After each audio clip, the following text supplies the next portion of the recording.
merong inilibing na kahon dito na bulok na. Isang patunayan mga kasamang hunters na merong kahon na inilibing sa loob ng tunnel na ito na bulok lang.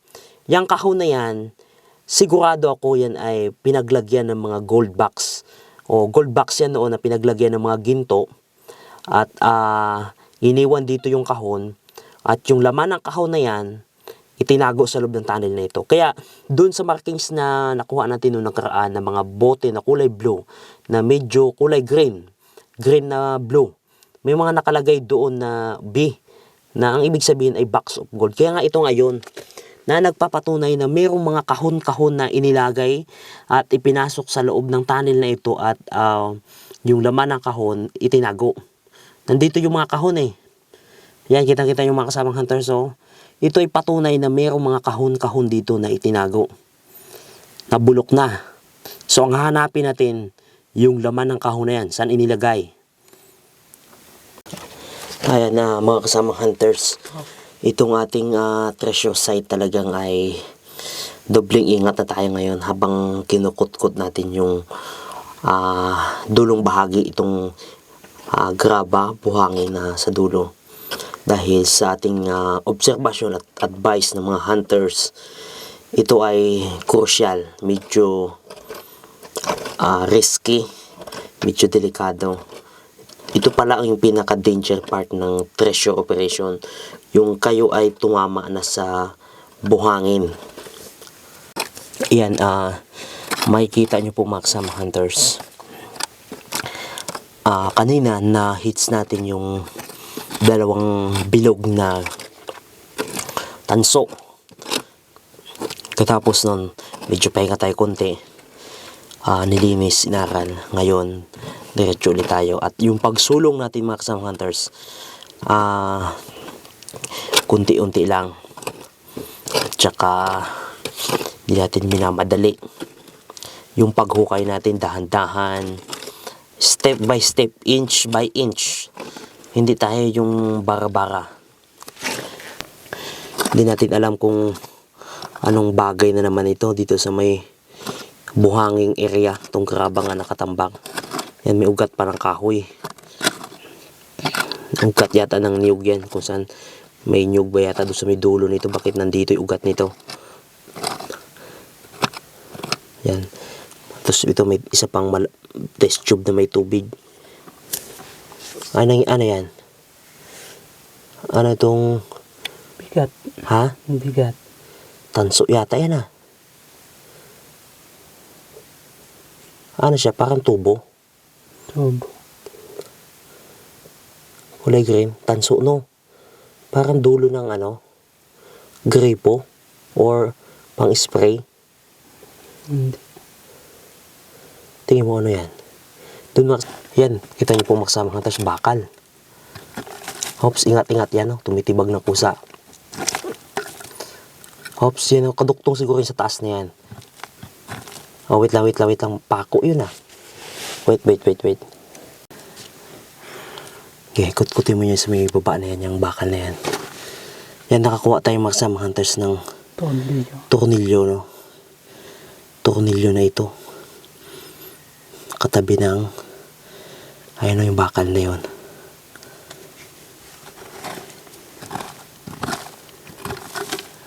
Yan, yeah. Kut-kutin mo dyan. Ingatan mo lang. Oops, kanto ng ano yan? Kanto ng box. Yang hawak ng ating kasamang hunters, mga kasama na nakutkot doon. Ito ay yung parang kantuhan ng box. Ibig sabihin talaga, may mga kahon na itinago dito sa loob na bulok na. Ibig sabihin, kung merong ganyan dito na kahon, may pinaglagyan o may nilagay sa kahon. Pinaglagyan yan eh. Ibig sabihin, nandito lang talaga yung mga items. Nandyan yung kahon eh. Kung nandito yung kahon na yan, nabulok na eh. Ibig sabihin, nandito lang yung laman ng kahon. Nandito lang yan. Diba nung nakaraan, I think nasa part 29-28 yan. Tingnan nyo mga kasamang hunters. Nakakuha tayo dito ng mga markings na letter B, box of gold. Kaya pala, yung markings na yun na nagsabing box of gold, meron talaga mga kahon na inilibing dito. At yung laman ng kahon, yun ang hanapin natin. Either yung kahon na yan ay iniwan dito sa taas ng tunnel at itinago yung laman ng kahon.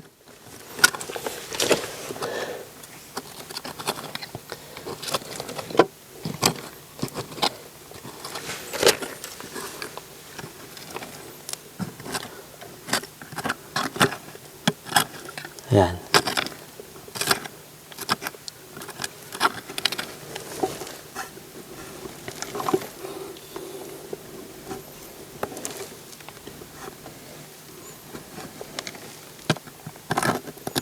Okay, cut mo yan. Atras mo na yan. Ayan, Jay.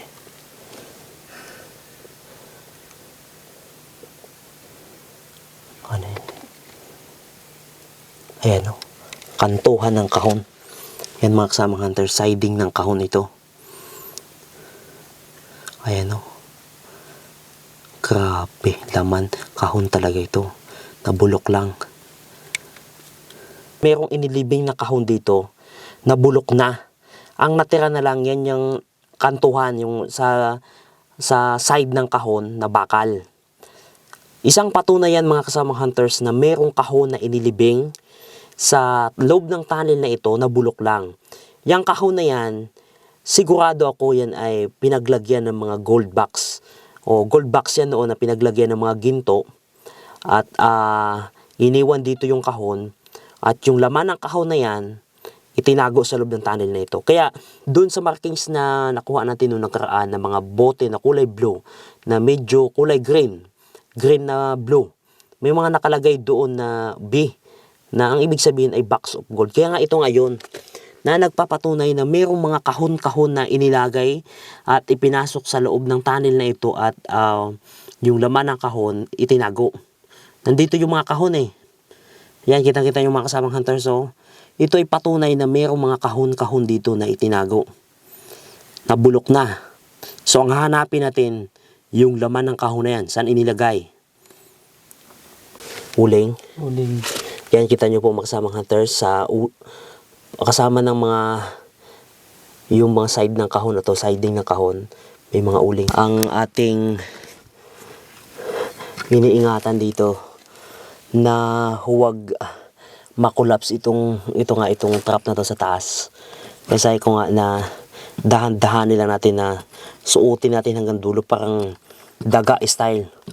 Sa libro din nakalagay yan na mag-ingat na kapag tumama na kayo dyan sa may part ng medyo mabuhangin na tinambak na hapon na buhangin.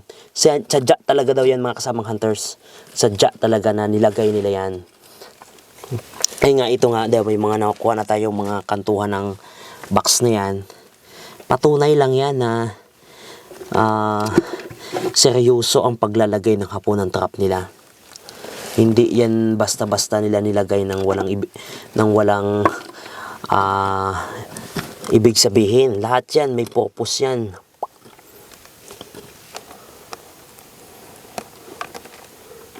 Uling. Ano yan? Parang trigger yata yun. Kahoy sa piyong. Kahoy. Tingin. Tabla. Pero may bolt na yan siya, may... Yung ano ng box. Yung pang-lock siguro. Lock yan. Yan mga kasamang hunters, nakakuha din tayo ng yung lock ng kahon. Kaso yan na lang natira, yung lock na lang. Yung buong kahon, kasi karaniwan ng mga kahon noon, iba bakal, karaniwan kahoy. Ngayon nabulok na, yung pang-lock na lang, yan iwan.